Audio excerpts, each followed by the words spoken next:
Content Creation is brought to you by Grinding Coffee Company. Grinding Coffee is a black trans-owned business based out of Georgia, shipping nationwide, and it skips the middleman of any grocery stores or wherever you normally get your coffee to bring you a wide variety of roasts, blends, and flavors. I mean, where else can you get pumpkin spice coffee in the middle of July? Come on, people. Who said that the fall time's the only time we get to be basic? Maybe you're not feeling a pumpkin spice right now. They also have 80, an Ethiopian blend with notes of honey, berry, and chocolate, even just a classic donut shop blend or Latin American roast. And the best part is they also have a variety of apparel and even coffee starter packs to test all their favorite and best-selling flavors and roasts. To get started, go to grindingcoffee.co and you can use code Jose for 10% off your order. grindingcoffee.co/Jose, Jose, and you too can save 10% on your next order.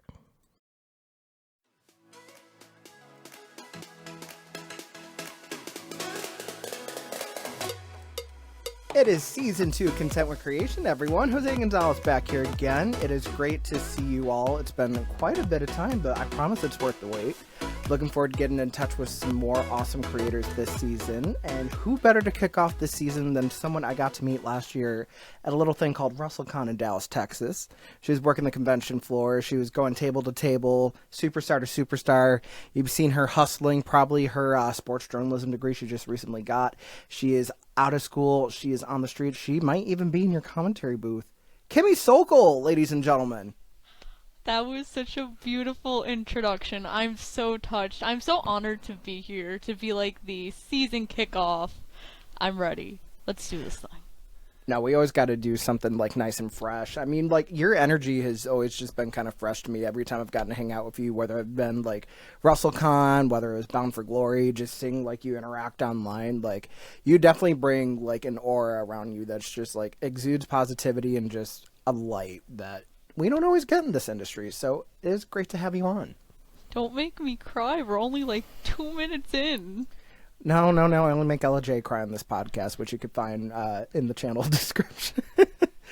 No, but yeah, I mean, my whole thing is like, I always want to make sure that I can give whoever I have on the show their flowers, let them talk about their own journeys as a creator. And I figured, why not give you the open forum so you could talk about your own journey as well? So, I mean, obviously, you are probably a child of the internet. So I always want to know, like, what your relationship growing up with, like, online content looked like.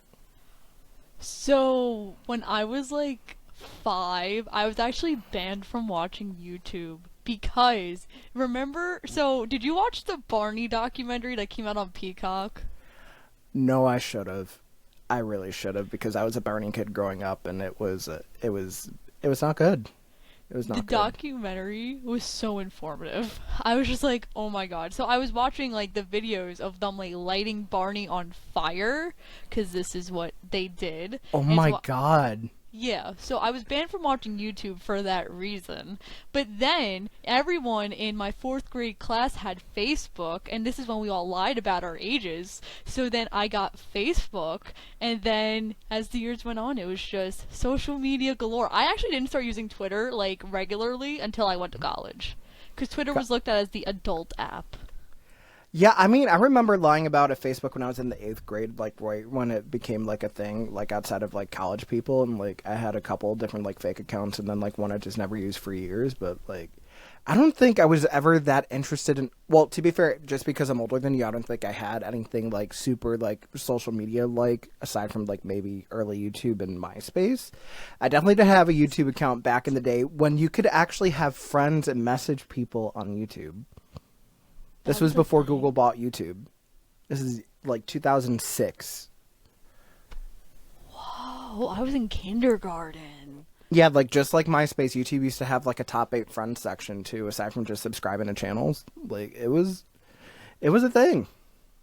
That's crazy. They should bring that back.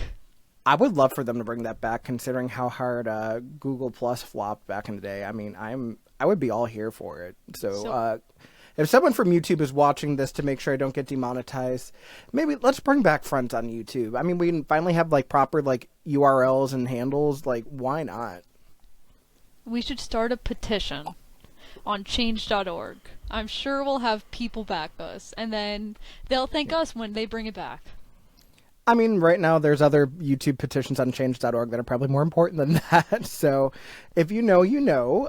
Let's see. Toxic gossip train. Okay. All right.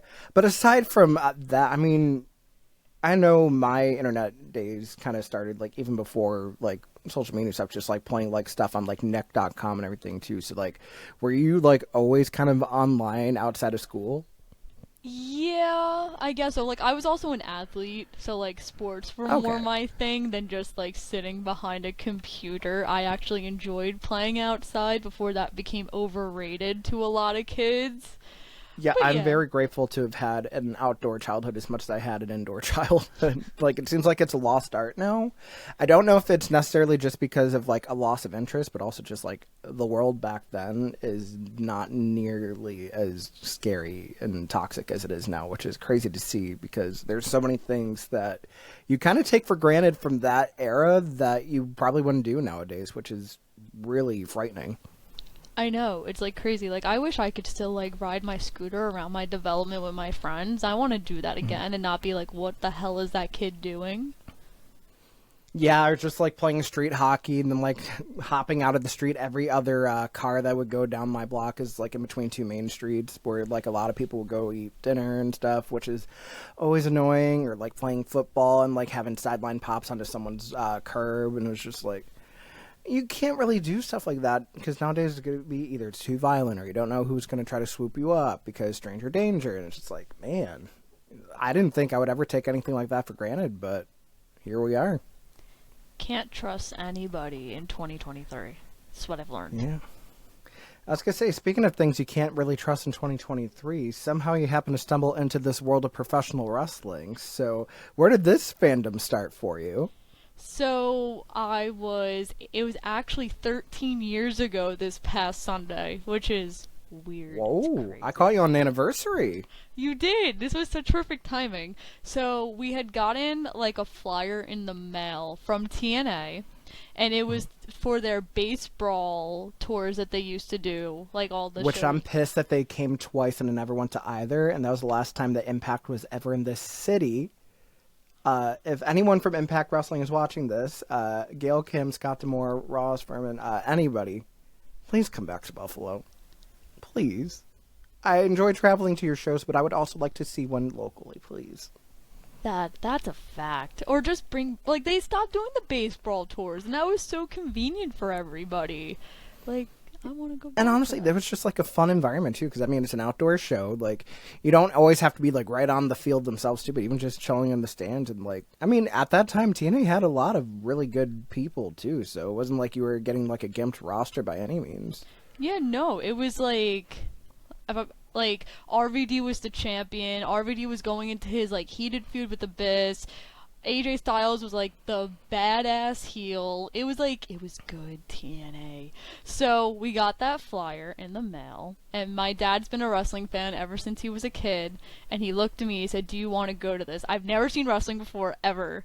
And I said yes. And little did I know saying yes to that question changed my entire life and has given me so many things I've been able to do. Wrestling has led me to like travel the world, work with some of the best people, create some of the best moments. And I'm like, imagine I said no. What would my life be? Yeah, and I also love the fact that like it was actually like TNA Impact that got you into wrestling, not just like WWE on TV. Like you actually got to go to a show in person and see like larger than life personalities up close. Like that had to be incredible, especially like being that young as well. Yeah, it was a month before my ninth birthday. That's why I call myself a backwards wrestling fan, because I started with TNA and Ring of Honor, and then I got into WWE. And I'm just like, yeah, this is not how it's supposed to work. I don't. How is that backwards? I mean, there's nothing that's going to invalidate your journey based on what you watch. I mean, like if you have good wrestling, it doesn't matter if it's in front of like 30 people. It doesn't matter if it's in front of 30,000 people. If you enjoy it, that makes you a fan. It doesn't. It shouldn't matter what promotion it is. No, I know, but I feel like the general thing is like, okay, I started with WWE, then I started to branch out a little bit, and then I went here, then I went there, and I'm like, no, I started on the outside, and then I came to WWE, and now I just watch anything and everything that wrestling brings my way. Well, I mean, it's a good thing because there's damn near a show every day of the week now. So Isn't that wonderful? it is. I mean, what's the saying? Too much of a good thing is no good for you. Yeah. Like, I don't know if I could keep up with everything. Like, they're just, like, some shows where, like, I'll watch a clip of just to see, like, if there's anything good, but, like, I can't fully invest. Like, I don't sit through a full Raw, or I don't sit through a full anything, really, unless it's, like, maybe a pay-per-view. I do. I'll sit through a Raw. I won't sit through NXT. I'll sit through Dynamite.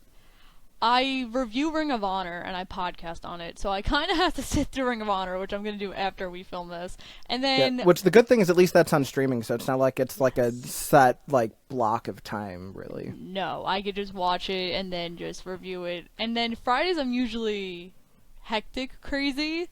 So if I get to watch SmackDown Rampage, I get to watch SmackDown Rampage. If I don't, okay. I'll just see a clip somewhere. Yeah, I was gonna say, as booked and busy as you are, it's refreshing to know that, like, yeah, you actually still have time to consume things too, instead of just being a part of the action. So, I mean, was your love of wrestling kind of what led you down the path that you took for your college program? Yeah, so this goes to what my graduation cap was. So on my cap I said when I grow up I want to be Kimmy. And the reason I said that was when I was in pre-K and they ask you like what do you want to be when you grow up and everyone says like all these obscure things that they never end up being. I said I wanted to be me. And it wasn't because I didn't necessarily understand that like to live a life, you need a job, to get money, to like pay off things. It was because I wanted to find a job that fit me. And from 4 to 8, I looked for that, I looked for that, I looked for that. And that day in July where I was watching Impact, I said, this is what I was meant to do for the rest of my life. This is it. I don't know how, I don't know what, but this is it. And then, wrestling, there's so many jobs you can do. And I was like, okay, I don't want to be a wrestler. No way. But then I was like, well, commentary and like interviewing, like that's kind of cool. And I never looked at anything else. I was like, this is it. I know this is what I'm meant to do. And then luckily there was a school an hour away that had a program. It was that sports media program's a fairly new program. And I think I was able to, I got more hate in my sports media program for the sport I covered rather than being a female, which is Really? mind-boggling. Yes. I got So what was so the much sport hate. that you primarily covered for school? Was it Wrestling. wrestling or I did wrestling. really? So I remember the last class I had to take, it was sports TV and field production, and one of the assignments we had to do was we could watch anything, and we had to basically say what we liked about the commentary team and why we trusted them. So I picked an episode of Dynamite. It was the go home show for Revolution. It was the face of the ladder match, or the face of the Revolution ladder match. So I talked about how like Tony Schiavone and Taz and Excalibur, like although there were 7 people in that match, you knew where everybody was. They introduced Commander so well because that was his debut, and you were never lost. Although there was so much action, you knew what was going on at all times. So I walked in the class, and my teacher goes, "You picked wrestling," and I said, "Yeah." Was I not allowed to? And he goes, "Well, does it bother you that it's fake?" And I was like, "Well, it's not. Like, I don't care that I don't know what's gonna happen. It's not like I know the results." Like, that Yeah. doesn't bother me. It doesn't change anything. And the week before, I had actually interviewed Maddie Rankowski, and we said, like, we're all wrestling fans, not just for the cool moves, it's for the storylines. And Exactly. that was around the time that, Sami Zayn turned on Roman Reigns. That was everywhere. Like, this should win an Emmy, this should win an Emmy, or an Oscar, or whatever the correct award for that is. Yeah. Like, that's why I watch it. So it doesn't bother me at all. And he like went on a 5-minute rant to me about how horrible wrestling is, that there's so many gimmicks, it's fake, it's predetermined. And I said, it's not the 1980s. We really don't have gimmicks anymore. Thank you very much. Also, I have a very similar tangent based on this because I too did present wrestling stuff when I was in college because I'm also a journalism grad. So there were 2 big things when I was in school that I presented about. One of them was for a public speaking class. I had to do a 10-minute presentation with a slideshow. And me being the person that was very much like up with like Diva Dirt and Squared Circle Sirens at the time was give Divas a chance. So something that I talked about is just basically just going through like, yes, like this industry is predetermined, but there's real physicality, there's actual like stunt work that I would consider to be athletic, and there's a lot of storytelling involved, but there's also been a lot of inequality. So I was able to go through kind of like the golden era and like the things that they were doing then, where you had like the hardcore matches, the cage matches, like more stipulations, more real wrestling, And then when we got to like the later like 2010s, how things kind of contrasted when Total Divas was on the air, and then showing them the entire 30-second match from that episode of Raw, that tag match. I actually had someone, hey, can you pull out a stopwatch? From bell to bell, I want you to time this. And seeing their like shocked face, like, whoa. And then like seeing like how like things trended for 3 days, how it was leading into like the Hell in a Cell, the Money in the Bank. And I think around the time when I was doing this, it was actually it was 2018. So it was still before they had even main event of WrestleMania. But like we were just like, it was eye opening to see like, yeah, there's inequality, especially with like the women's side of things. But like another presentation I had was like going into like why wrestling wasn't fake for a different class entirely. And I was able to like show them, okay, this is a wrestling ring. It's not a trampoline. You have steel. You have layers of wood. You have a very, very thin piece of pad, and you have canvas. And it hurts. So that seeing like them see the construction behind it, and also like the very real injuries. Something I had in that presentation was Candice Michelle falling off the top rope and breaking her clavicle. Like, people don't really give wrestling its just due because they see a presentation and they see more to it than just pure athleticism. I mean, if I want to be invested in something, yes, athletes are great. I love football for that reason. I love hockey and lacrosse for that reason. But when I'm watching wrestling, yeah, the wrestling is fantastic, but there's more nuance to it. So, like, having those candid conversations about all aspects of storytelling, I mean, whether it's from a promo or the commentary, especially because I grew up with, like, Jim Ross and, like, Michael Cole, Mike Tenay. So, like, hearing them add more value to whatever it is that was being presented to show more legitimacy and really get you invested, that's art within itself. So I don't think it should make a difference whether it's going to be coming from a wrestling broadcast or two people doing commentary for playing like a video game. Like, you're still engaging and trying to sell people like, no, this is something very competitive going on. Look at these feats. So Like, even what was your counter for him?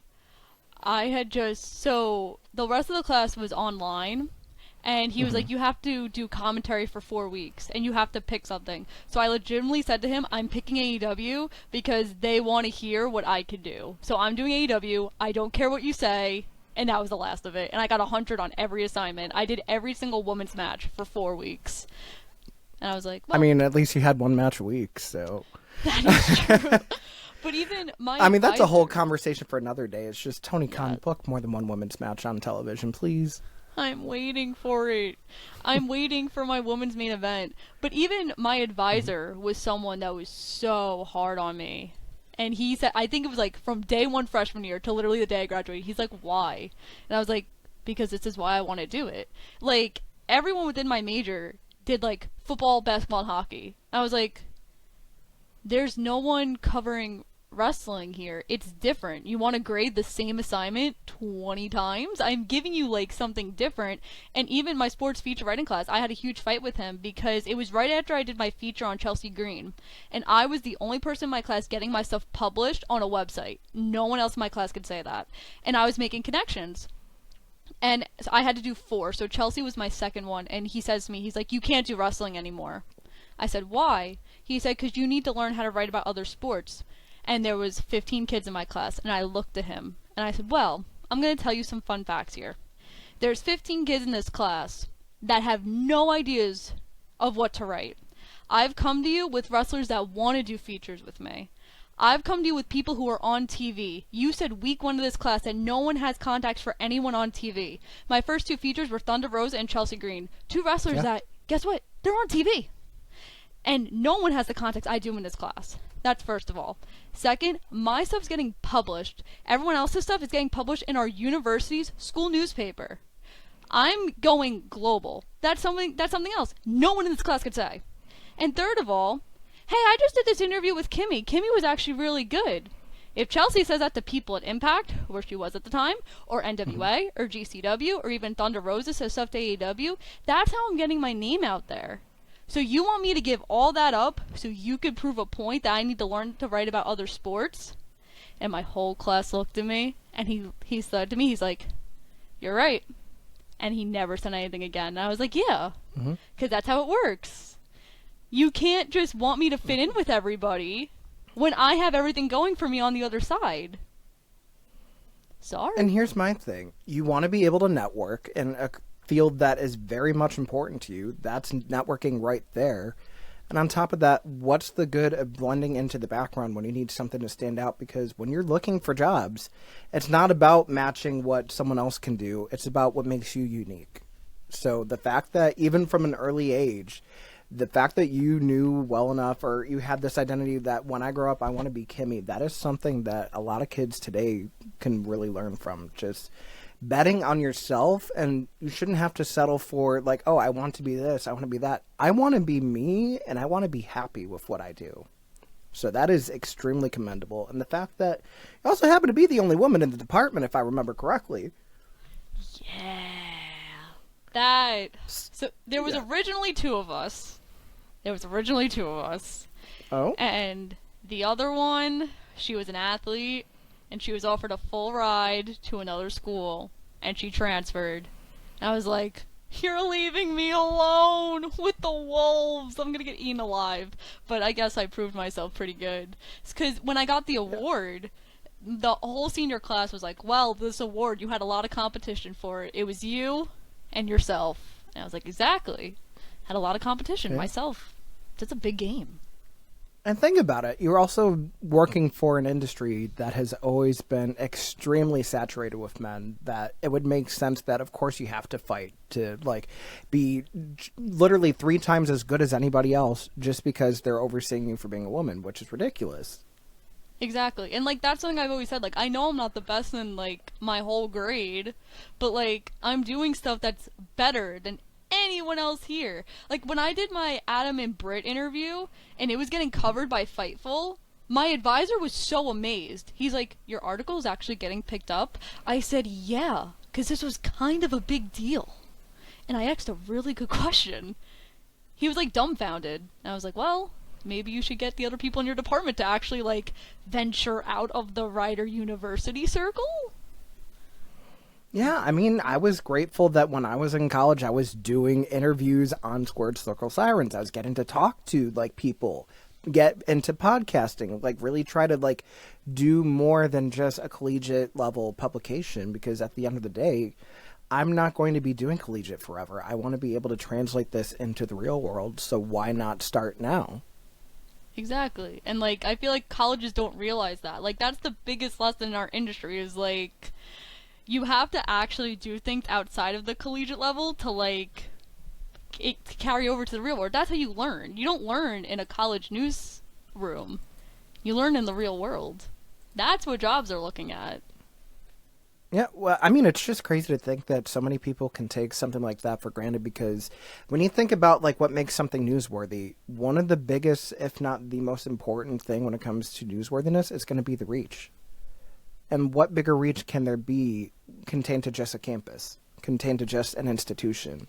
If you're not able to break beyond that to inform many other people and show, like, hey, what you have here, it is a very newsworthy event, there's nothing more newsworthy than the rest of the world. Exactly. Colleges take notes. Yeah. Oh, God, I also just wish it wasn't so expensive to have to learn these lessons, because, I mean, I am grateful for the experience I had. I had a great department. I take a lot of that with me today, but we should not be going into, like, 5-6-digit debt just to be able to have those experiences. I start paying my loan in November. I'm so not excited. Yeah, well, we're rooting for that TV gig so you could pay it off in, like, 2 years, so it's gonna happen. So July 4th just passed, and they were like, you know, $1,000 reward. So I was like, if I find like 20 houses, that's my whole loan. So I was like looking for people doing fireworks so I could like report them to get a $1,000 reward. So I could just be like, here you go. Oh, so like citations reporting? Not even that. Like if you called 311 anonymously and they arrested somebody for shooting up fireworks, you get a $1,000 reward in New York. Wait a minute. But I thought it was legal in New York. They're That, selling so them. They were selling them at Target here. is that only? So then, is it New York City where it's not legal? Because they You don't know, it sell them wouldn't here. surprise me if it's like a city thing versus like a state thing, because Erie County on the opposite side, like Buffalo, it's street legal. You can't do it. It's illegal here. You can't do it here. We have to go to like PA to get our fireworks. That is crazy. I mean, I don't even like fireworks for what it's worth. Oh, I neither just do think I. it's like, That's why I wanted it's to just, report the people. yeah, I mean, get that money. But I mean, you do also report on other things too. I mean, you just so happen to be blogging over on the pop break. So I I think do. one of the cool things is like, I like that you are getting into every part of media, like whether it's behind a microphone, whether it's in front of a camera, or behind a keyboard. So, like, what do you think has been one of the best experiences that you're able to bring into blogging? Oh God. I think for me, like I was always never a good writer. So the fact that the editor for the pop break was able to make me a good writer is like something that is amazing to itself. But I think it's also taught me that like I'm skilled in other things. Like I was so like I say this every open house I did at my school is like I was so dead set on like talking in front of a camera. That's all I wanted to do. But within my major, they teach you everything. They teach you how to write. They teach you how to produce, edit videos, and when I was like, well, this could be something for me, and then Bill, that's the name of the editor for the website, he just like gave me that chance, and I went from really, really, really, really bad to the Adam and Britt interview was like the most segregated article that website's ever had. That the website Wow, nearly crashed. That's never that is happened in the incredible. 14 years. And I was like so amazed. I was like, that little thing? Really? He was like, yeah, because it was really good. And I was like, okay. So I think just learning I'm good in other things and not just talking in front of a camera was the biggest thing for me. Yeah, and I feel like today, especially, like a lot of the people that you see, whether it's like in a traditional news industry or it's like a more like pop culture, sports centered media industry, you're just going to see a lot of multimedia journalists. You're not really going to see just one set anchor, just one set reporter. Like you actually have to really be able to do your own things. Like you have to write your own scripts, you have to produce your own videos, you have to be able to edit them, you have to be able to actually like go through and like interview. Like it really is crazy like how much goes into journalism that a lot of people just kind of either dismiss or they don't realize until they get into it themselves. So do you think it was a bigger struggle once you are trying to adapt a lot of that knowledge into what you were already doing, or did it actually end up translating a little bit better once you got your feet wet? I think it took me a while, and then like as I got more comfortable and I started to like do it a lot more, because it was like I was writing sporadically, and then I got used to it, and then I started, like I think, because the pop break was also a class for the semester for me. I did it as an internship for credit, and I remember like I was writing for him every week, and he always said to me, he's like, okay, now the biggest thing you gotta believe in what you're writing. You can't just like, oh yeah, this was really bad. Like no, believe in what you're doing. You're really good at what you do. And I was like, Yeah. really? I am? Okay. And my advisor would say the same thing to me. He's like, you're confident in defending wrestling to me, but you're not confident that you think what you're doing is good. Tell me how that works out. I'm just like, I don't know. Just here. Yeah, I feel like that's a lot of struggles like I know I've had too, where I feel like it's either self-criticism or it almost turns into like inner saboteur. Like do you feel like a lot of the time it's just a matter of, do I feel good about this? Not about if it is objectively good, but it's just hearing like that voice in your head saying, I don't know, I could tweak this, I could tweak that, and then just kind of over analyzing things. It's the athlete in me, because I was like that as an athlete a lot, where I would be like, well, that sucked. Like every race I ran, I was like, well, that was pretty bad, and my coach was like, what? What are you doing? So I feel like that's like kind of carried over. I mean, I feel like that's also the anxiety in me that's like, this is bad, this is bad. So like I did a Women's History Month article where I featured Ella, and I did like all women in wrestling media, and I was like it was a great idea, and I didn't know how to like do it. I was like, well, I had this idea a month ago. How do I not know how to like write it out? And I was like, I finished it, and I was like, damn, I was so proud of this idea, but I don't like how it came out. And Bill texted me, he goes, you lost confidence halfway through, but for what reason? You loved it. It was a great idea. You gotta follow all the way through. You know what you're doing. So I feel like it's just a self-sabotage hump I have to get over. But I think one day it'll get there. Hopefully. When anxiety goes Yeah. away.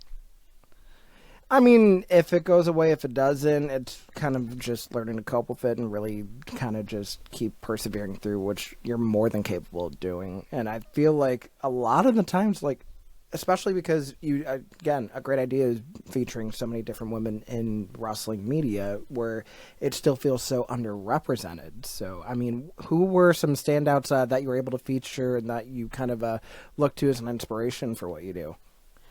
Definitely Ella. Like, I check out all of Ella's stuff, and I'm just like, oh, I can learn from this. Ella's actually the reason why I applied to do the Adam and Britt interview, to be honest, is because Ella told me that she put in for it, and I was like, that sounds like a really good idea right now. And then I put in for it, and I got it, and I was like, damn, if only, like, if Ella didn't tell me that, this opportunity wouldn't have happened. So I really like Ella. May Valentine's someone that has, like, she literally go from, like, the entertainment industry to this is insane. Renee Paquette, Veda Scott, obviously, when hoping she gets her AEW Collision debut soon. Oh my gosh, I am rooting for Veda so hard. I mean, she's literally everywhere. Like, whether it's on a microphone or even still wrestling here and there too. I mean, like, she's really gotten her name around this last year, and she's damn good at what she does. Like, she's gotten to do New Japan. She's got to do so many different independents. Even, like, in the years prior, she was doing AEW. She was doing Impact. Like, she should be a household name and is such a vital voice to this industry that I really hope can get her just due. And Tony Khan mentioned her on a media scrum, so hopefully soon. I'm really hoping if they look to expand the Ring of Honor team, especially if Nigel's going to be doing Collision with Kevin Kelly, I think she would fit right in with Caprice and Ian. I have so many problems with the current Ring of Honor product. That's a whole mess. That's another conversation for a whole other day. Yeah, I mean, we got to focus on the good. So, I mean, you've been able to really cover so much of it. I mean, if there's a podcast, chances are you're on it talking about wrestling. So, how did you get into the POV team? So, I was with Kyle on his old channel about 2 years ago. And then he and his friends started Elite POV, and they had been, like, begging me to do something with them. But I was still in school. They didn't want it to interfere, even though I think I've proven that I could do everything at the same time somehow and still get sleep. So yeah, which is crazy to think, because I've seen you, like, run around conventions with your, like, a headless chicken, while also still knowing, like, oh yeah, like, I go back on, like, Tuesday or Wednesday, I have to go straight to lectures. I'm just like, are you serious? Oh, for LA? LA was crazy. I was gone for 2 weeks. You were gone for 2 weeks for LA? So, how my schedule worked out senior year was that I only had classes Tuesday, Wednesday, Thursday. So, I left my school Thursday night. Then I was gone Friday, Monday, Tuesday. Wednesday, I flew to LA. Then I was gone Wednesday, Thursday, Friday, Saturday, Sunday. Flew back Monday night. Then Tuesday and Wednesday, I was home because Thursday night I was flying to Indiana for another convention. So I came back literally Monday, like after the day after Easter, and my roommates were like, "Welcome back." I was like, "Well, thank you. Here's my grand entrance after leaving for 2 weeks." And my teacher for the 2 in-person classes I had, she was like, "Well, hello, world traveler of like 2 different states in 2 weeks." And I'm like, "Hi." But I graduated with a 3.9, so clearly they didn't care. Okay, so you're just casually dropping the summa cum laude. Okay, all right. NBD. It's not about the numbers, Kimmy. No, like, you are extremely, like, impressive with everything you do, so it makes total sense that would be how you graduate school. I don't know how. I'm just like, yeah, I'm here. And we're just gonna... Because I think a lot of things, too, like, I've tried to count so many wrestling-related things to school. So, I had this system where all my homework I would do while watching wrestling, and all my wrestling work I would do during school. And then, after that's all over, we go to sleep. I mean, it worked out well for you. So, I mean, it's crazy to still see, like, you also get involved not only with reporting on wrestling, but also getting to really be involved in it, too. I mean, funny enough, I think it was February, you and I literally both made our commentary debuts the same weekend at 2 different shows. It was a great weekend debut for us. Yes, it was. Gosh, I mean, talk to me about Goddesses. I mean, you have so many great people there. So Goddesses of War Wrestling. I know you're in the booth. You have someone like Samira, who is everyone's favorite correspondent, in her own words, too. I mean, literally, the woman's everywhere. It makes total sense. But, like, how did that experience get to come about? So I worked with Kevin Nasta, that's the person in charge of Goddesses, on the convention scene. Notice how it all comes back to the convention scene somehow, some way. I mean, you got your name out there. I guess so. That's still the craziest thing to me, is like, if I make it somehow in like wrestling, oh yeah, my start was on the convention scene. So Kevin had known me and he had told me about Goddesses, and I remember I was on a cruise in Bermuda where he told me, he's like, I'm going to use you on the first show. And I was like, okay. So his initial idea for me was like, I was just going to podcast and like interview everybody on that first show. But I had begged him. I'm like, I want to do more. I could do more. Like, let me do more. So I listed like things I wanted to do. And we had done another interview when we were closer to the show. And after he said to me, he's like, do you just want to commentate? And I was like, wait, really? Like, I'm gonna do it? Like, my 8-year-old childhood dream is about to come true? My senior year of college? And he said, yeah. And I was like, oh my god, that is crazy. And I didn't tell anybody. And I remember I was in Atlantic City on New Year's Eve. And I was like, man, it would be so cool if I can announce something to start the new year. And I was like, wait, I can. I'm making my commentary debut. So then I wrote like the little paragraph. I said, 2023, I'm coming for everything that's mine. And then we announced it. And then I was still interviewing everybody on the show.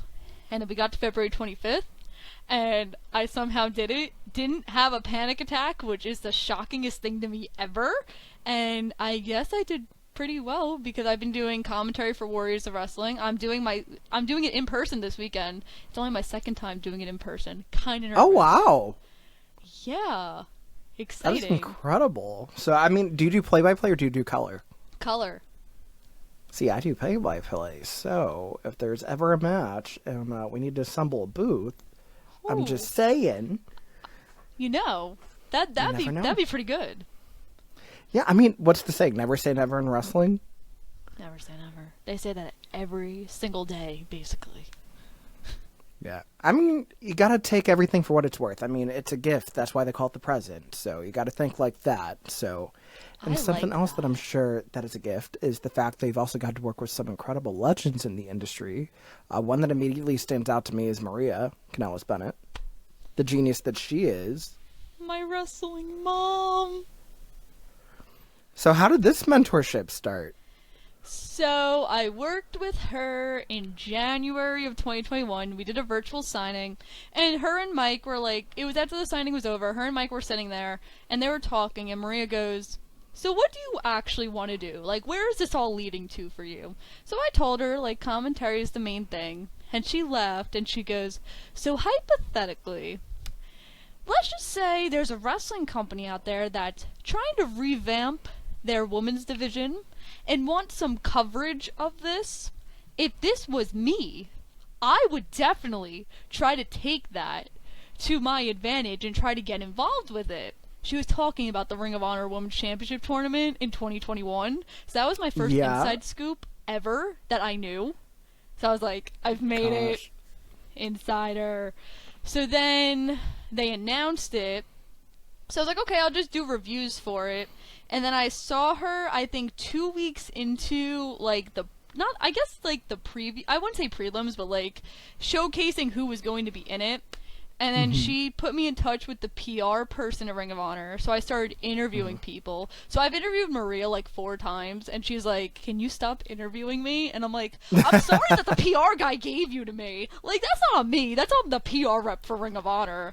And Yeah. then she just really took me under her wing. I mean, she had told me that she was going to AEW without like telling me she was going to AEW, because I remember I was interviewing her for one of like my final school assignments for the fall semester, and she said to me, she goes, "What contacts do you have in AEW?" And I was like, "That's such a weird, specific question." And this was before Bound for Glory. It was like September. But I was like, that's such a You weird... know what? Because we were talking about this outside at, was it the next day after the tapings where they dropped the tag titles? Yeah, then I was like, it didn't click until 2 days later where I was like, wait, she's telling me she signed her AEW. But I was like, no. And but then they show up on Dynamite, it's like, oh. I remember, so Rampage wasn't live, it was taped, and I was with my roommates at Half Price at Applebee's, and my dad sent me the PW Insider article that said that they debuted. I was screaming in Applebee's. I was like, oh. But also, shout out to Applebee's and the half-price appetizers. Yes. Best thing ever. Best thing for I miss the college $1 students. Long Islands. So good. Yep. So, But I digress. and then I remember like that Friday night, my friends wanted to make plans. I'm like, not until after 10 o'clock. We have to wait till after Rampage, or like after 11. And they were like, why? And I'm like, because I gotta see this in person. I gotta see my mentor debut. You don't understand. And then I screamed in my room for about 5 minutes. I was like, okay, I'm ready for whatever we're going to do now. All prepared.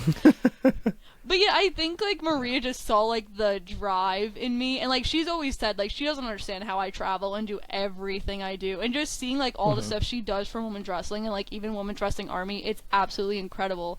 And to have that like relationship, it's so cool. Like she was actually one of the first wrestlers I've considered like a friend. I'm like, No, and I get it. feel like Maria really doesn't get her just dues because, I mean, the things that she's been able to do outside of being an active wrestler, I mean, she's one of the best managers that I've ever seen. Like, really, like, after she had her first run in WWE and she was really able to, like, come into her own in Ring of Honor as the first lady, like, I didn't know she had this heel side to her, but she was cunning. She was brilliant. Like, she was very feminine. It, like, was everything that you would want, like, in a really good, like, female heel character. And then also seeing her business acumen with, like, everything with Ring of Honor and, like, seeing how, like, she was able to, like, kind of re-establish Women of Honor, and then even the stuff that she's able to do with Women's Wrestling Army, and even to some degree this new and current Ring of Honor as well, too, under the Tony Khan umbrella. I mean, I just hope that she really does get her flowers because, I mean, she's going on 20 years in the industry next year from the Divas search that no one took seriously. That's still so crazy. Like, it boggles. Like, she talks about it all the time. She's like, remember when I was that ditzy interviewer in WWE? And I was like, yeah, but I was like 5. So, like, no. But yes, I know what you're talking about. But just to see the transition, it's crazy. Yeah, I mean, that's all about betting on yourself, which, I mean, you've been able to do as well, too. I mean, you think about some of the other women that you've gotten to, like, really get close with. People like Chelsea, people like Mia Yim, our beloved Mia Yim. Like, just seeing, like, her face, like, in person at Bound for Glory this last year was great, because I missed seeing her in Dallas, and just, like, immediately, like, you, me, and Ella are all just like, okay, are you guys on your best behavior and everything, too? What do you got for me? Just kind of knowing, like, hey, we're reporters, but we could also be shit stirrers when we need to, so you never know. You never know. They call me the troublemaker of the convention scene for a reason. Let's just say that. You're a perfect little angel. What do you mean, Kimmy? I mean, you've seen me run around. I mean, you were going to run around regardless of if you were going to be trouble or not. Let's be real. Talents sometimes have their own agenda at those conventions where half the time it's not even about sitting at their booth. It's about catching up with friends. I mean, Thunder Rosa body slammed me last year. Are we kidding? Wait, you took a bump last year? At a convention? Yep. Where was I? This was in Baltimore. This was in Oh, May. I wasn't there. Never mind. See, Oh, God. Thunder's just very, very upset that I am very close friends with everyone's favorite role model, Dr. Britt Baker, DMD. Mm-hmm. And so, basically, when I did my interview with her, my lock screen on my phone was a picture of me and Britt, And she was like, I'm doing you a favor, and this is how you repay me. And she like goes on and on about it. So then obviously, as soon as this happens, is when the Revolution match happens between Britt and Thunder. So I like go on a podcast, and we're going to predict this match. Now everyone's like, oh my god, who's Kimmy gonna pick? Who's Kimmy gonna pick? So I'm like, okay, I'll be nice. I'll pick Thunder. You know who won? Not Thunder.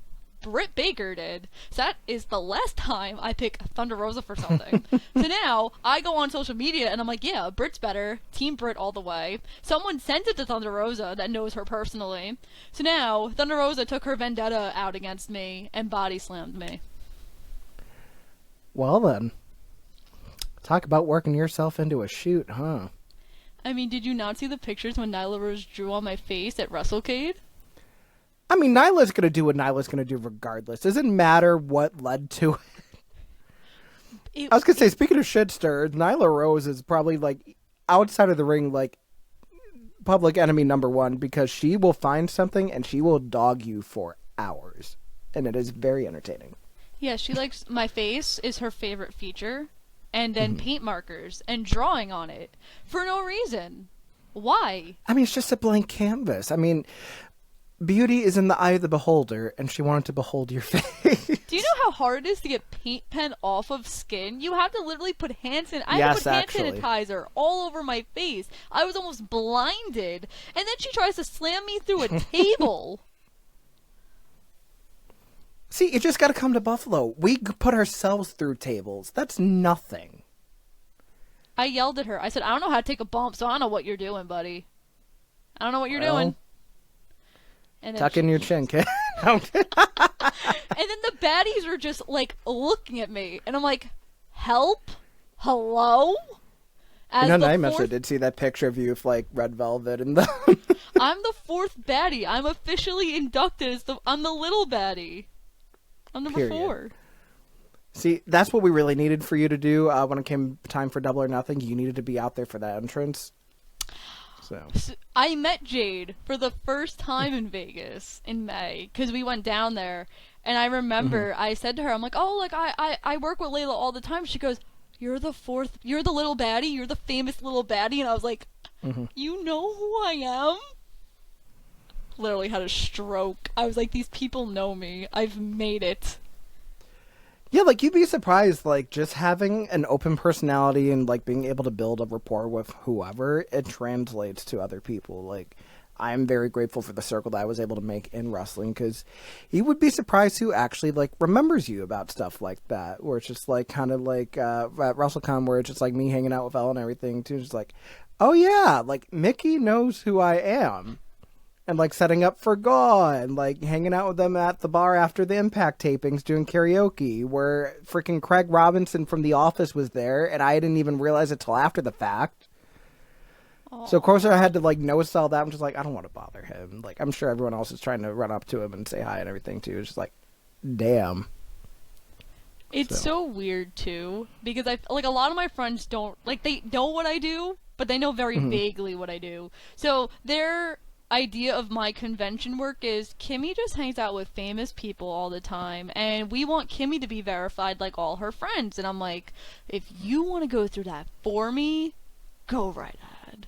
I'm not going through the whole Instagram. And not spend $8 to do it. It's $8? No, not on Twitter.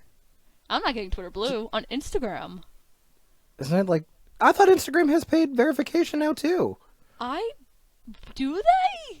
I thought I'm pretty sure it's $13.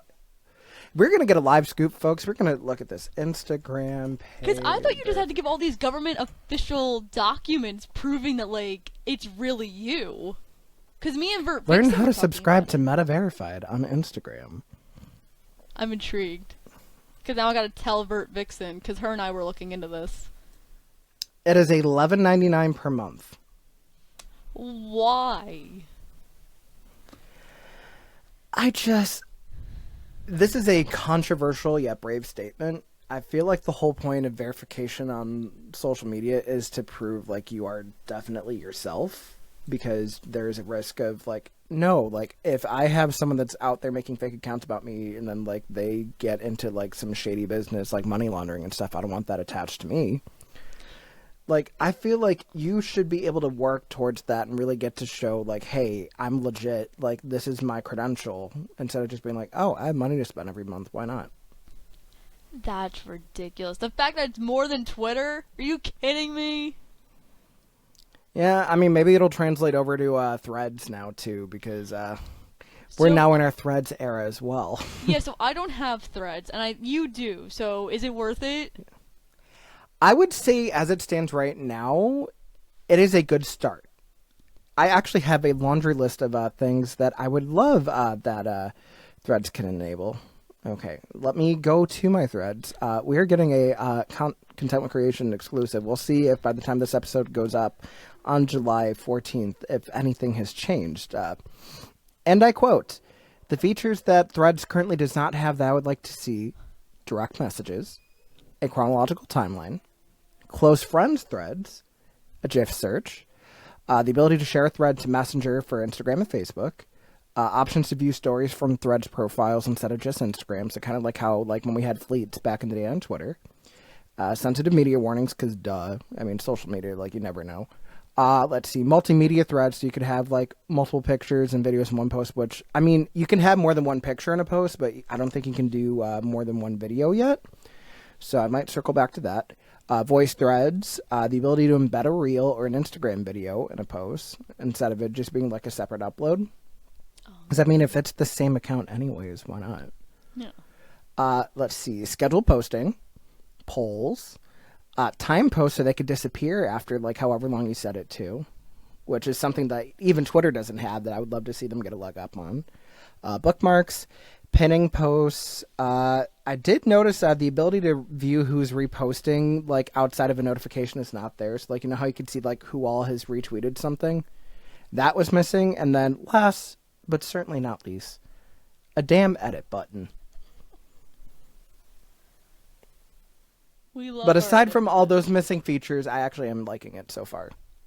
But what was that other app that everybody got on in February and March? Oh, Hive? Yeah, and then Hive died. So No, Hive is still alive. It's just, it wasn't for me. no one It felt more uses like Hive. Tumblr than it did Twitter. That's true. So, But, I mean, to each their own. And then Blue Sky, you need invites for, can you tell we want to be on a better alternative to Twitter? But right now there isn't a fully good one. So, soon. boo Elon. Boo Elon. This episode of Content Creation is brought to you by Amazon Music Unlimited. Amazon Music is home to over 100 million songs, ad-free podcasts where you're able to listen offline with unlimited skips, pick any song to play ad-free, and you can even listen in HD at no extra cost. You could also experience spatial audio on your favorite devices, and the best part is that I have a trial for free 30 days, and then it only goes up to $8.99 a month after that. I mean, that's cheaper than quite a few other streaming services for just music and podcasts at a moment's notice, including this one. For your free trial, head on over to joseontheair.com. That is JOSEONTHEAIR.com and get started with 30 days of free Amazon Music Unlimited. But yes, on to more appropriate things. One of my favorite memories of you is that you have been known to be a little unpredictable at times. This is Namely, at Impact Bound for Glory 2022, one of the greatest reverse sweeps in pay-per-view predictions history, only correctly predicting the main event. So, I mean, swear. how did you conjure up your thoughts? I would love to know. I literally sat there and thought about it so hard. I was like, okay, this is what's gonna happen. Scott D'Amore and Gail Kim are gonna be on my side. So what I think happened was they read my article and they were like, we're gonna do the complete opposite of what Kimmy said. That is the only viable explanation because some of the things I said actually made total sense. Like Bully Ray winning the Call Your Shot Battle Royal. Did anybody have that? No. No, but I did have Taylor Wilde coming back for it, and I mega popped. You did. I can attest to this happening. Yes, and I knew exactly what the song was as soon as it started playing, and everyone's just like, what are you reacting to? It's like, oh, there she is.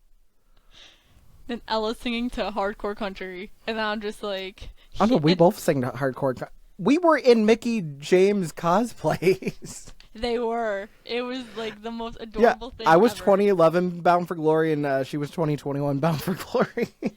I think it was perfect, to be honest. Well, I mean, as much as you can in October in Albany, it was fucking cold. Oh my god, yes. I hate going to Albany, but like God, waiting outside the Armory in that wind was ridiculous. the fact that we had to wait that long because they didn't have an ambulance. You want to know what the worst part about that was? What? Remember how I got my trivia question right about Gia Miller being trained by George South, and I got that T-shirt? Yeah.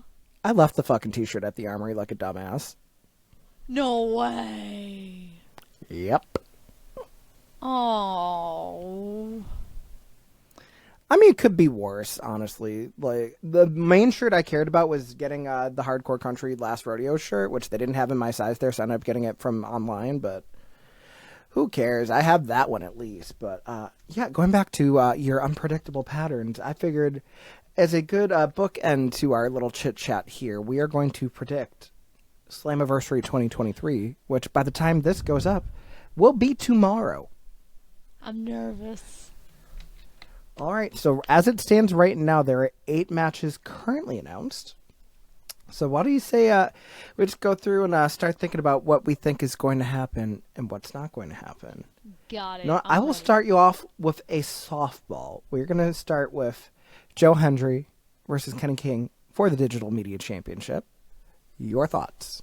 So I feel like they love Joe Hendry. Joe Hendry is super over. And before I went to Bound for Glory weekend, I had no idea who Joe Hendry was. And I was like, wow, this guy's actually Really? Yeah, because, like, Impact's something where, like, you know how we were talking about earlier of, like, things we just follow on our Twitter timeline? Uh-huh. That's how I follow Impact. Like, if I know I want to see something, so, like, when Roxy versus Deanna was, like, the main event of Impact TV, I tuned into that episode. But unless there's, like, something unless there's something I need to see, I'll just follow on Twitter. So I'm like, okay.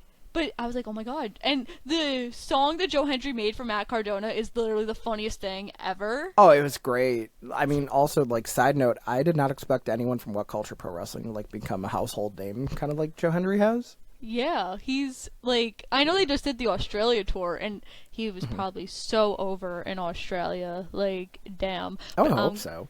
I'm gonna go with Joe Hendry retaining his Digital Media Championship. Please let me know. Okay. Now, that is one that I agree with as well, too. So, the next one... No, we're going to go another light one. Chris Sabin versus Leo Rush for the X Division Championship. So, I'm kind of mad. So, there's a lot of things I was mad about that they did at their last monthly big show, and I think one of them was Sabin winning the X Division title, because I think Slammiversary would have made so much more sense if Sabin cashed in for Option C. They do, like, I think there's an Ultimate X on the card, possibly? Looking at it, there is an Ultimate X on the card, but here is my thing. Yeah. I think the reason why he got the title at, what was it, Under Siege? Mm-hmm. I think it's because he's going to retain here and then evoke Option C for Bound for Glory.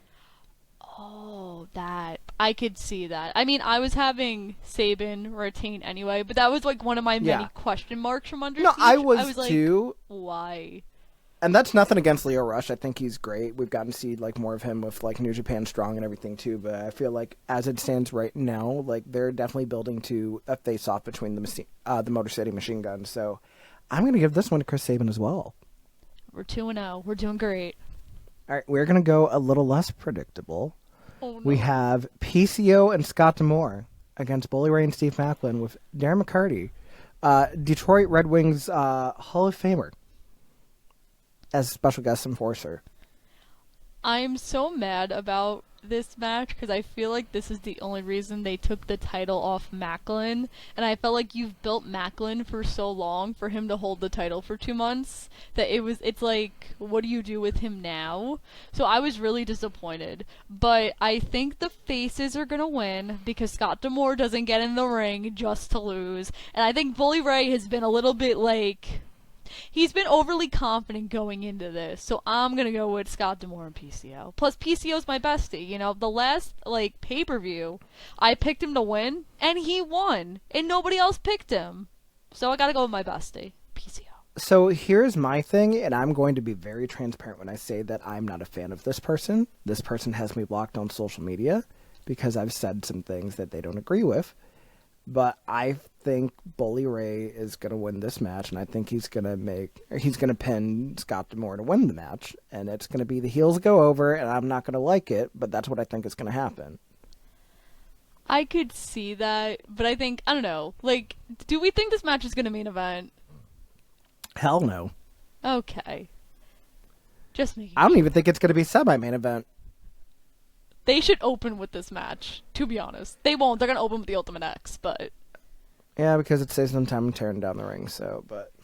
Yeah. I mean, why don't we just transition into Ultimate X? So we have it is a 5-way Ultimate X match. Did not expect that. We have Alan Angels from the design, going against Speedball Mike Bailey, against the Octopus, Jonathan Gresham, versus Kevin Knight, versus Kushida. Your thoughts? This is going to be a good match. Ultimate X is my favorite gimmick match in all of wrestling ever. Like, nothing can ever I'm so top. glad I've gotten to see one live. Yeah. It was WrestleCon Dallas we got to see one live. Like, the impact that they did. Yeah. And it was intergender. Yes, it was. I felt like my whole life was accomplished that night that I got to see an Ultimate X live. Yeah. I think Speedball Mike Bailey is someone that in Impact World is so underutilized. Is like they put him in these big matches and like he can't win. And I don't understand why. He's so talented. But I'm gonna pick him, not just because I just worked with him, but I'm confident that this is his match. He's got this. Speedball Mike Bailey. So the only reason why I'm hesitant to choose Mike Bailey is because he is a former X Division champion and had a great reign. I think it might go to someone that's been really going back and forth with him in a battle of one-upsmanship. I think this time it's going to be Jonathan Gresham. I don't want him to win the X Division title, though, if that's what this is leading to.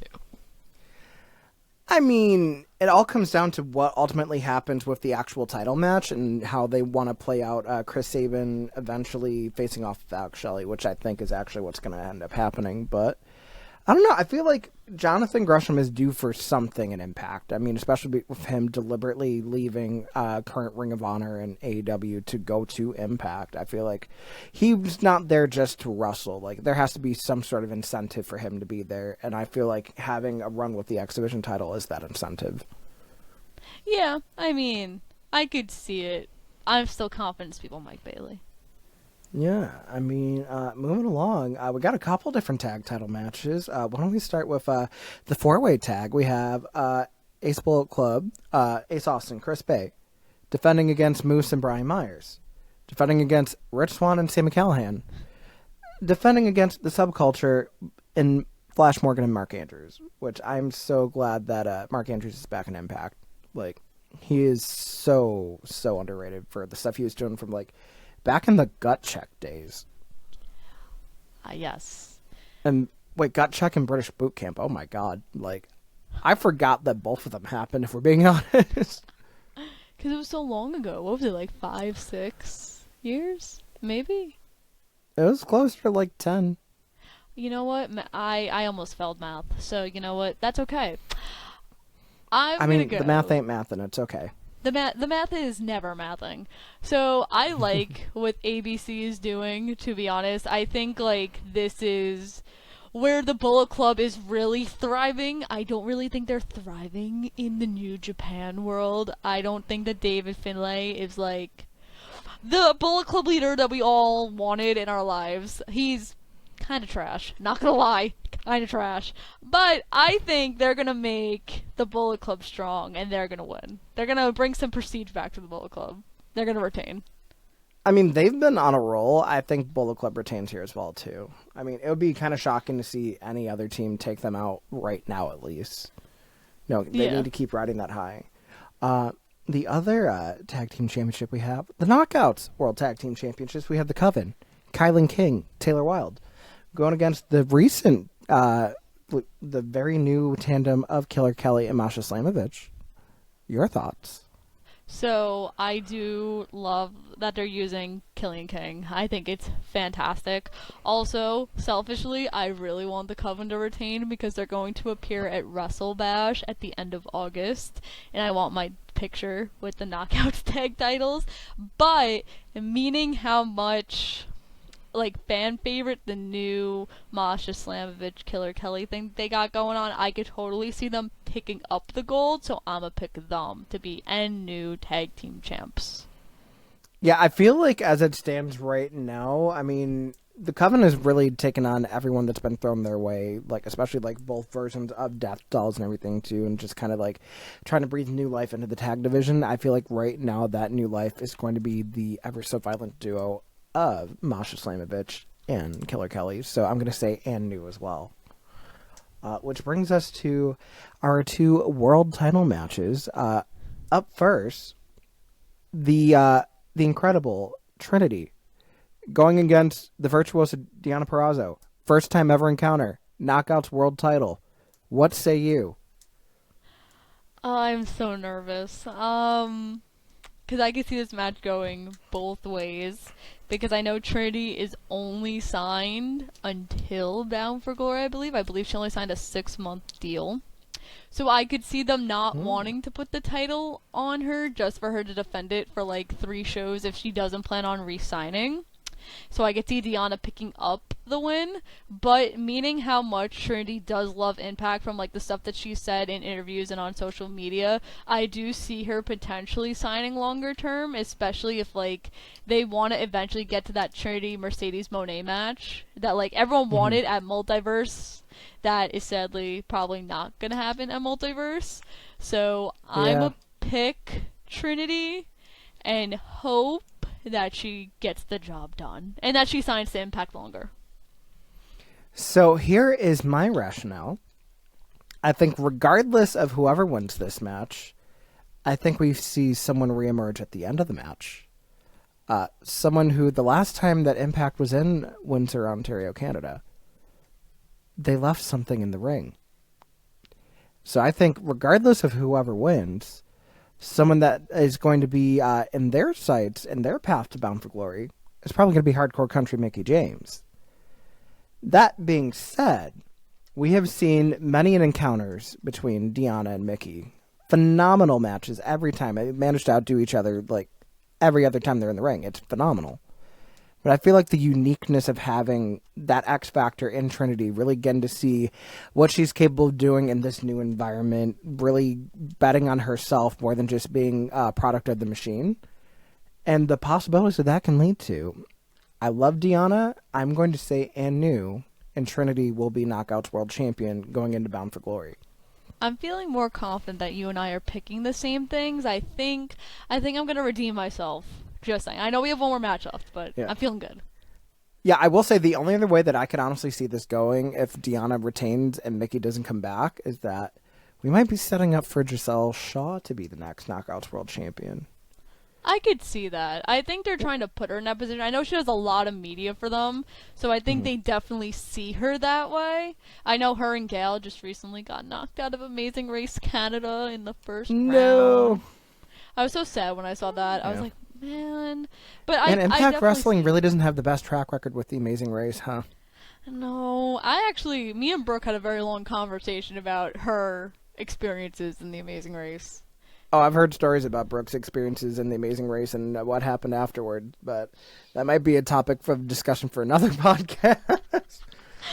Yes. We'll take that one offline, if you know what I mean. But yeah, no, I mean, I feel like, especially if they had Giselle take out Jordynne Grace, I feel like she's really become like one of the biggest heels they have in the division. It's only a matter of time before they capitalize on it. 100% agree. And also, speaking of capitalizing, for the World Championship, the Men's World Championship, we have Nick Aldis, National Treasure, going against Alex Shelley. I think we are going to get what I've kind of been hinting at the whole time. We're going to have machine guns in the main event of Bound for Glory for the world title. I'm going to say Alex Shelley retains. So here's my thing though, is like, all this obviously was like a big free agent coming into 2023 and everyone thought he was going to come to the Rumble. Obviously that didn't happen and he signed with Impact. Like, do you really think all this momentum gets him to lose in his first championship opportunity coming like in his new Impact contract? That's the only reason I'm hesitant. I mean, the way that I see it right now, I feel like as it stands, there's a bigger story to be told between the Machine Guns facing off against each other. And you also got to think about it. Aldis is a former Impact World Champion many times over. And he was NWA champion for so long across his multiple reigns. Like, he's definitely a company man. But I feel like he is also a businessman, and part of the business is knowing whatever could make the best story and get the most tickets sold. Which, as much as I love Nick, I feel like in this case, there's just nothing topping the prospect of the Machine Gun facing off for the world title. I'm gonna pick Nick. I just have like I'm envisioning this. I'm envisioning at the end of Slammiversary him holding up that title. I don't know what's gonna happen to Bound for Glory. I mean, honestly, to be honest, like Sabin and Shelly wrestling for the X Division title still like I know it's not like the main event, but it's still like both Motor City Machine Guns dudes facing off in a match of Bound for Glory at their biggest show of the year. So we still get that to an extent, but I don't see Nick losing. I mean, we will see what happens. I feel like you could technically do the Motor City Machine Gun storyline with the X Division Championship too, which I hope it wouldn't be the case, but you never know. Well, we did also see Frankie Kazarian win the X Division Championship at Bound for Glory and then do Option C, so. Yes. I was very confused when that happened too. We were like, what? Speaking of things that you didn't have on your bingo card, you're making it seem like my Bound for Glory predictions, like, you didn't pick Kazarian either. No, I didn't. Although I did pick VXT, Vex to win the tag titles. I didn't know what Chelsea's deal was. I knew she was. I knew that she was in talks with WWE at the time. I didn't know if anything was signed at that point. That was why. I mean, the big thing for me was I didn't think it was Masha's time to win the title, and I was right. Because I kind of predicted how I thought the last rodeo was going to go. Because we saw Mickey beat me and Rhea at Bound for Glory, and I said, it's going to happen, it's going to be hard to kill again, they're probably going to main event again, and that's going to be when she faces Jordan to win the title. And what happened? You were right. We were all wrong. I'm not saying I know things because I don't know shit. But when this is working, it's a powerful thing. And that's all that we can ask for, right? Yeah, I mean, only time is going to tell if your predictions are correct. But I know something that time is telling me right now is that I'm out of time. But this was fun. Yes, I had such a great time. Thank you again for having me. Yeah, thank you for coming on. I'm glad we got to talk like all things like kind of leading up to what you've currently been doing, what got you there, what is to eventually becoming, anything that you have coming up this summer that you want to bring up. So my next convention is WrestleBash. It's happening in Fairfield, New Jersey. We got DDP. We got all three Lucha Bros. We have the current Impact Knockouts Tag Team Champions. The Coven's gonna be there. Vert Vixen, Jasmine Allure, Viva Van. So if you're in like the New York, New Jersey area, you should go check that out. Tickets are still available. Go to theasylum.com, I believe it is. And if you're under 10, you get a free ticket. So that's an incentive right there for kids. If you are under 10, you're listening to this podcast. I apologize for my potty mouth. Ooh. That I will say right now, but I mean, I'm excited for that. Are you going to be at Multiverse United 2 by chance? No, because it's the same day. So go. No! I know. And Ella. So I'm having everyone on my graduation cap sign it, and Ella's on it. So I'm like, I'm going to have to wait for WrestleMania weekend in Philly for Ella to sign my graduation cap. We're going to need like some sort of wrestling event like on our side of the state just for you to like work it, and then that's how we get you to sign or get her to sign the cap, you know. Or I mean, you guys could just come down here a little bit more often. We're fun. Yeah, we're poor. We can't afford your side of the state. Why do you think we live here? Listen, that's not what I'm saying. I mean, we can't all be first class Kimmy Sokol like you are, getting flued out everywhere. Damn. Yo, that first class to LA, best flying experience of my life. I never want to fly another way ever again. I mean, if you have it your way, you don't fly any other way, but that's a different story for a different day. It's like, yeah, if I don't have a lie flat seat on JetBlue Mint, I'm not doing it. JetBlue? United? United? I'm like a silver member at United. God, I feel like I've had bad United experiences. No. Oh. I mean, it's just a tiny ass freaking CRJ 200 half the time because of regional routes, but like, I don't know, it doesn't give what it needs to give, in my opinion. But At least well. it's not Spirit. Oh God, no, the flying school bus, I'm good. Miss Frizzle, stay away from me. But yes, aside from your many conventions and all your online publications, where can they find you? You can follow me on Twitter at Kimmy_Sokol, KIMMY_SOKOL. And then you can follow me on Instagram at Kimmy.Sokol because apparently Kimmy_Sokol was taken. I don't know how or why. Or maybe I just wanted to do a dot because I wanted to be different. So you can find me there or my Ring of Honor podcast. Just look up Kimmy Talks Wrestling on YouTube and it's all right there for you. I know, and then especially because Kimmy is so cool for appearing on this show and doing all the things that she does. Thank you, Kimmy. For all things with me, Twitter, Threads, TikTok, Instagram, Jose on the Air. YouTube for my gaming side of stuff, Jose Can You See? For this channel, you're already here, the Jose Gonzalez. I mean, make sure that you're liking the podcast. Make sure you're sharing it. Give it 5 stars on the audio platforms. Comment down below things that you want to see coming up in season 2. Like, let's make this as engaging a season as we possibly can. I promise not everything is going to be wrestling. I know I said that last season. This just happens to work out that way. I do have many other plans into other realms of content. I'm talking exclusive content. I'm talking short form, long form, tech, music, you name it, nothing is off the table here. So feel free to hit me up if you would like to be on a future episode, and I will see you all next time. Take care.